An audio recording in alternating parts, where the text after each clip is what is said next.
You know, as much as I love making videos, I do wish I had a friend to like help me out with like this process. I'm in your house. Yeah. Hi. Yeah.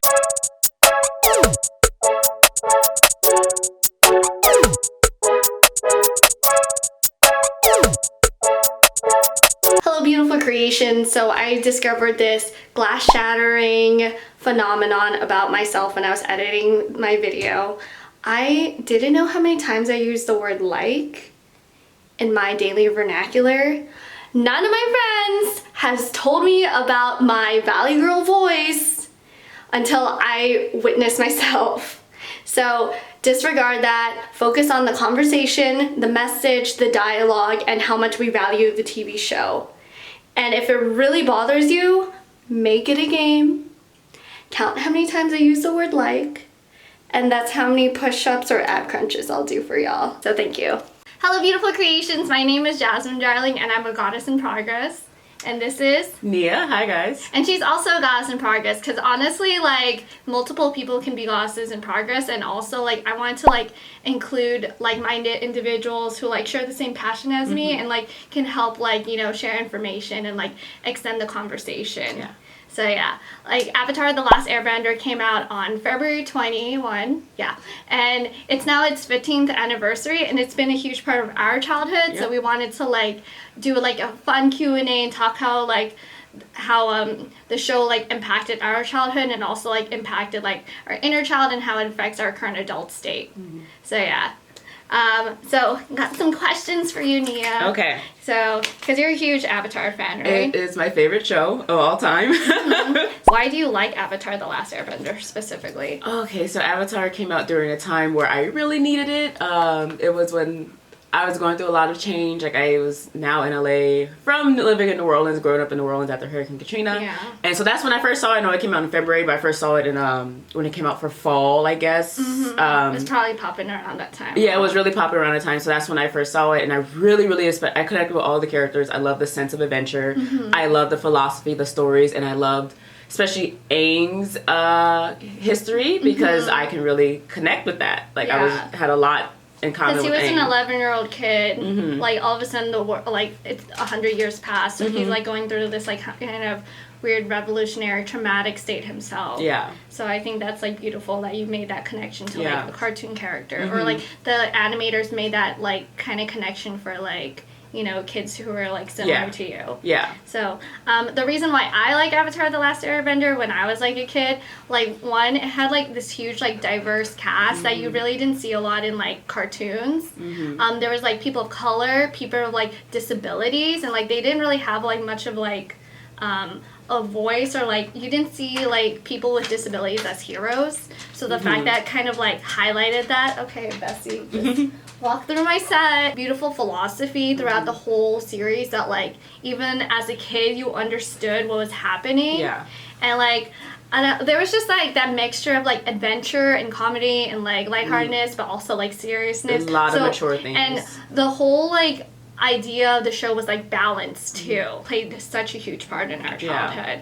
And the fact that like it connects like people like us, you know, together. Exactly. So, because like beyond us, like it's still a community that's still powerful. So, first question, really hard, but who is your favorite character? My ultimate favorite will probably also still be Aang, and I say that is very hard to say because I love so many characters.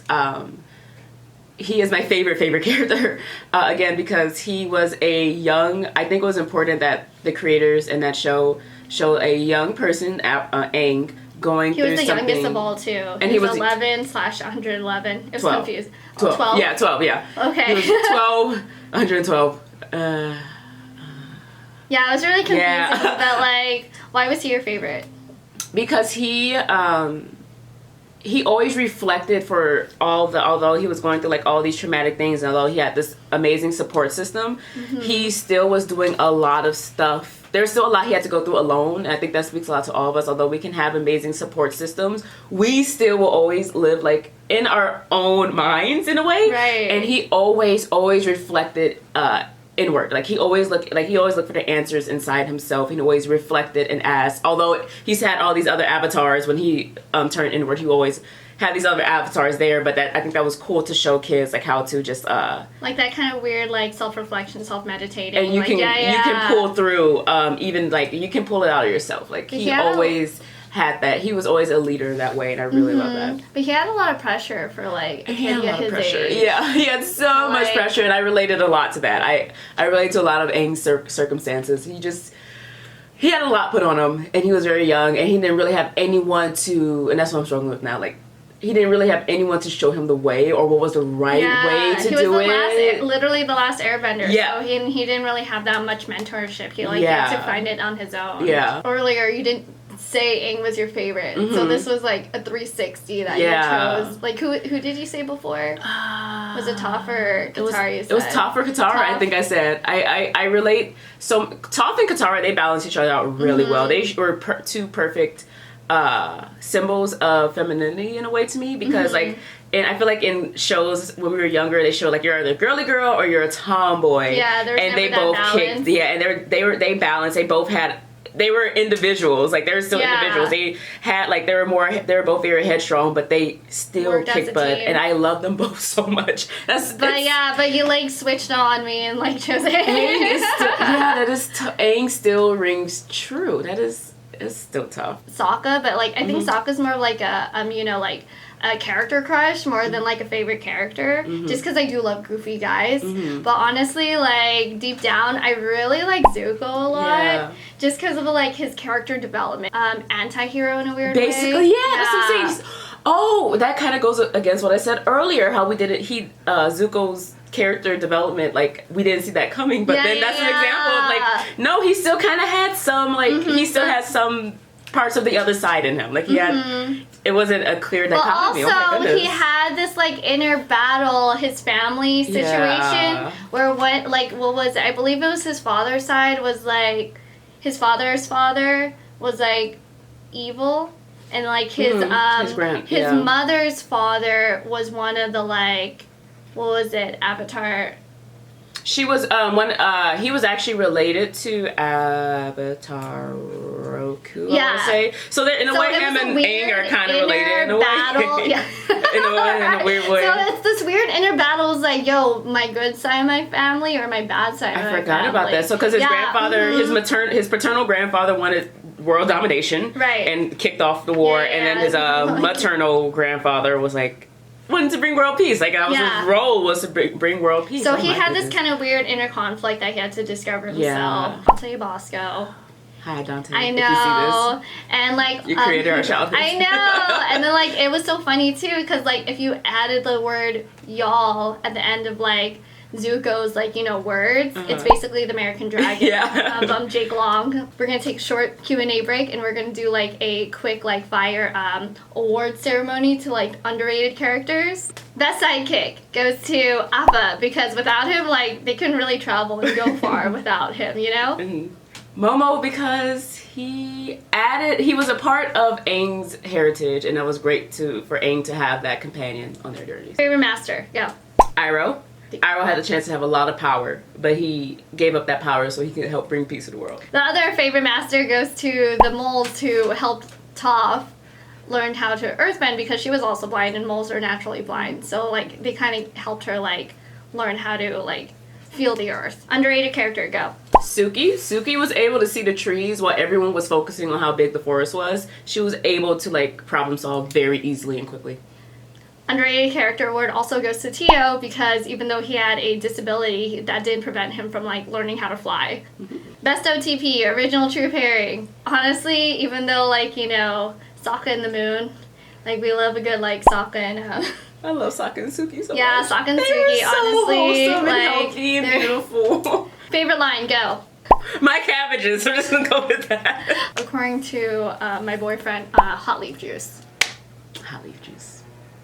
I love it. I know exactly what episode that's from. Let's see. Next on this list, favorite scene, go.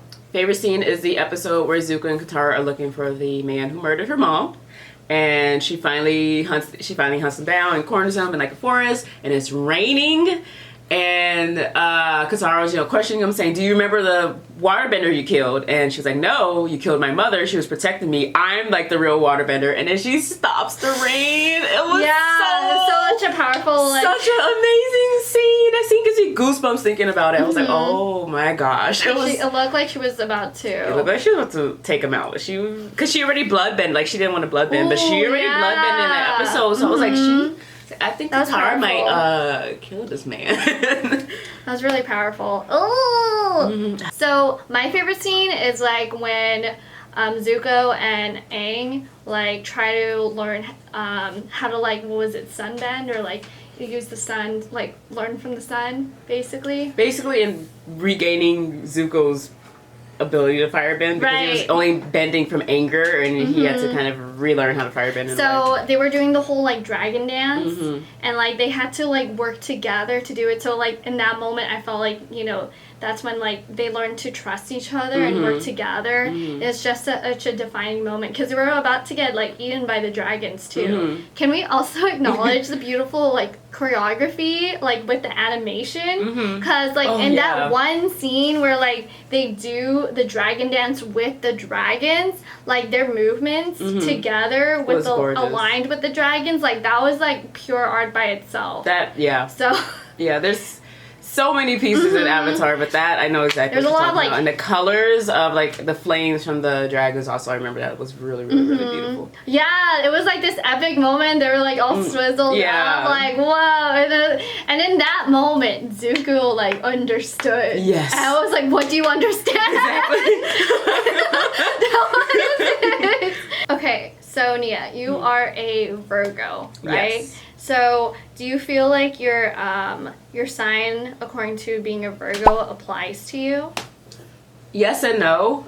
When I read all of the, I'm an Earth sign. When I read all of the description of Earth signs, I'm like, yes, that is me. But since like my lifelong passion has been like marine biology, I'm like, why am I not a water sign? But then I was for a long time in college. I was a geology major. I really fell in love with like geological sciences, planetary sciences, and so like I feel that like that Earth sign, because that's where my talents really are too. Like in addition to marine biology, I love geology. So yeah, I really do feel a strong connection with the Earth sign, and us discussing like these last few days, like I was like, I really love Toph and so many Earthbenders, and just like the philosophy behind Earthbending. So yeah, I feel it. Then what was it? Like you were saying how much of a hardcore like water lover you are, that you were willing to get a tattoo of it. Yeah. So like it's weird how all of a sudden you feel like how the Earth sign is like connected to. I mean, you are a very grounded person, in my opinion. Oh. So, or like very down to earth, like very like motherly and maternally in terms of like the environment. So, but I feel that. That's something I was like, I wanted a design of the water tribe tattoo like right here, since I love off the shoulder shirts. But I also I've been kind of thinking about getting the Earth sign as well. Or instead of that one, I don't know. But we're just gonna get all the signs. I'm just gonna get them all, basically. I do intend on doing that, but I do feel very connected to the Earth sign. Again, I study Toph's fighting style. Really, I think the choreography for Toph's fighting style is gorgeous. It's so simple and lethal at the same time, and she's so calculated and beautifully masterful. I love there's a lot of montages on YouTube that you can find of Toph fighting style.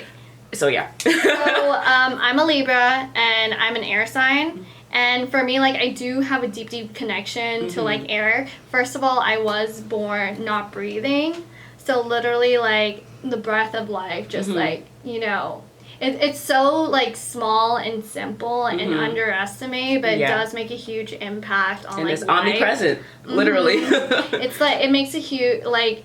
It literally like gives us life, and like also like when I was young, I always wanted the ability to fly, and like the idea of like being kind of this kind of like Aang, who is always like childlike and spirit like, and very like always his head is up in the sky, and I was always like a young dreamer. So and like usually like when you think about that, you like kind of relate it to the clouds, Oh, yeah, so definitely. Like I felt like I'm pretty good with the flow, but yeah, like honestly, the air sign like does play a huge role in me. Like I even have like a paper airplane tattoo on me, and I do plan to get like, you know, the air glider eventually. So, but yeah, I do feel connected to like my like air nomads, right? My air nomad tribe. Okay, next on our segment, we're gonna do Uncle Iroh quote or generic quote. So you guys can play along, but I'm gonna test Nia because she says she's like, she knows all the quotes and she like is such a huge fan. So I do, like, and I am. So we're gonna test that out, okay? Yeah, let's do this. Ready? All right. All right.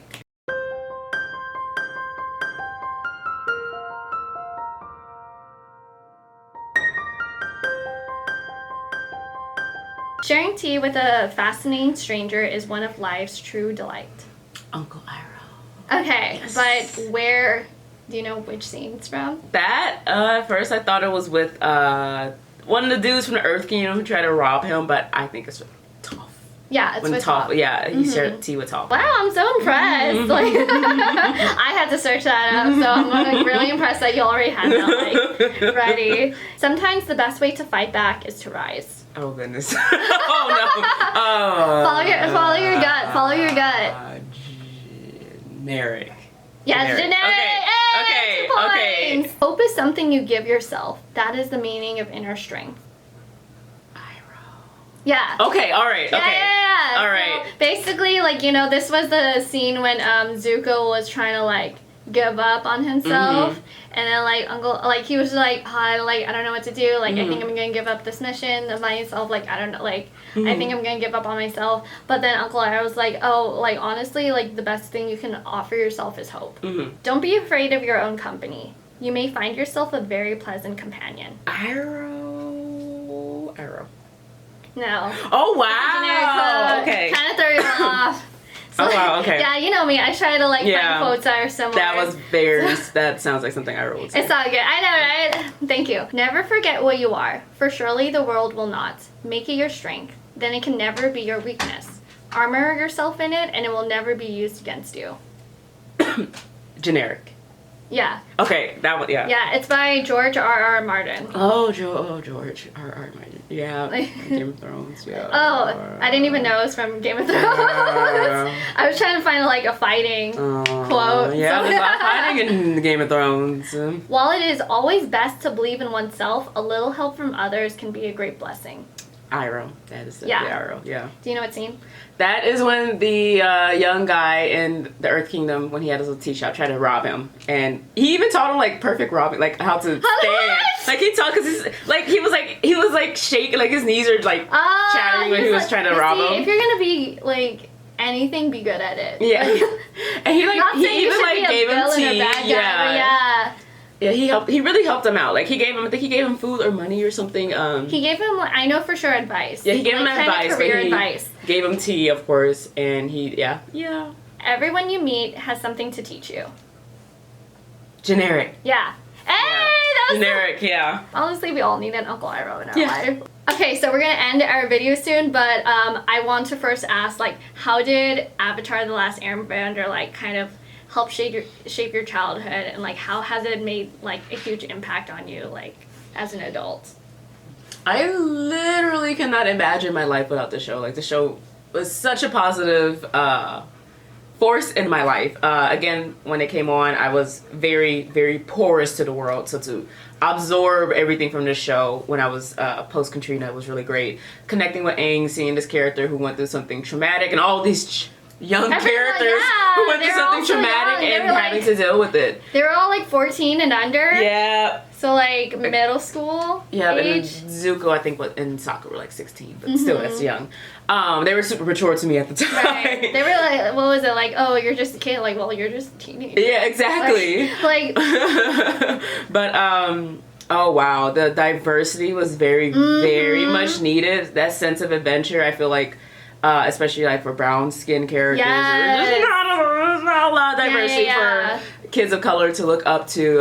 We're usually just kind of like the background, very stagnant character. Yeah, or like usually the sidekicks too. The sidekicks with not a lot of depth. Like they were all individuals and they were all so very well fleshed out. Even like when we came across a background character, like Cabbage Guy or any of the quirky people that they came across in the show. They were all great. Like, they were also like, even though their role, some like the people's roles were so small, they still had a huge impact. And like, you know, the Avatar and like the other main characters like journey and travel in life. So I think that's like also something like we should acknowledge with like the people that like cross our paths. And just the diversity of the show. The writing was amazing. I love all the philosophical elements of the show. Oh my goodness! Of course, the animation and everything. That's getting to the technicalities, but it was very cinematic, very amazing. I just every day I went to sleep, I wanted to wake up a waterbender, or I wanted to wake up and be Katara. So bad for years, but honestly, like, and also like I think so as a child development major, like for me, I think like we should acknowledge like kids do go through like stressful times and like their own like kind of challenges and like huge obstacles and journeys, because a lot of adults like we really like, you know, downplay. It's like, oh, you're just a kid, like you don't really have like problems like me. And it's like, no, like there's all these like sometimes like these huge expectations that we hold and like burden us as a child, and like the fact that like these characters like kind of like took it and like ran with it, you know, without like, not saying like without adult supervision, but then like they just like did it in such a mature and like still playful way. Like I said, there was like a beautiful, great balance with like everything. Like I agree with you. I do like the philosophy. I like the diversity in terms of like, you know, like people with disabilities, people of color. Also, like I feel like it brought like a huge like female empowerment into the show, especially in that like, what was it, like 2000 to early 2000s period, because like women were still not getting the like recognition and the like, you know, we did not have the representation. So like especially like what there was like these like ultimate girl gangs too in the Fire Nation. It was like Azula and her like girl bosses like right next to her, even though like, you know, I feel like they had good intentions, but they were just like following along with like her craziness and ride or dies, you know.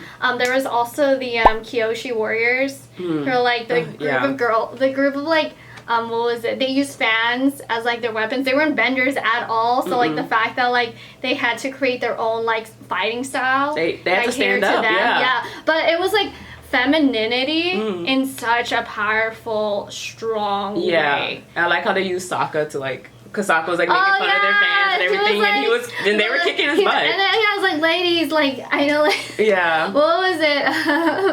My name is Sokka. I'm here to rocka, like, and they were just not like at all like.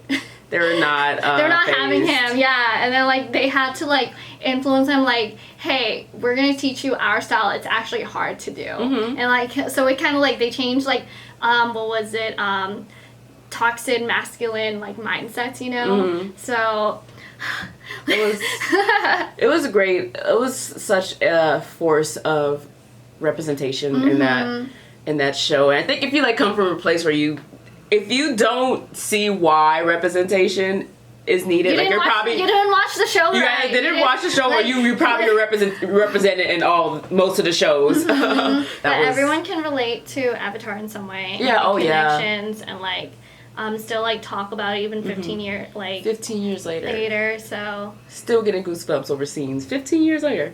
So thank you for watching. Happy 15 years to the Avatar like, you know, family.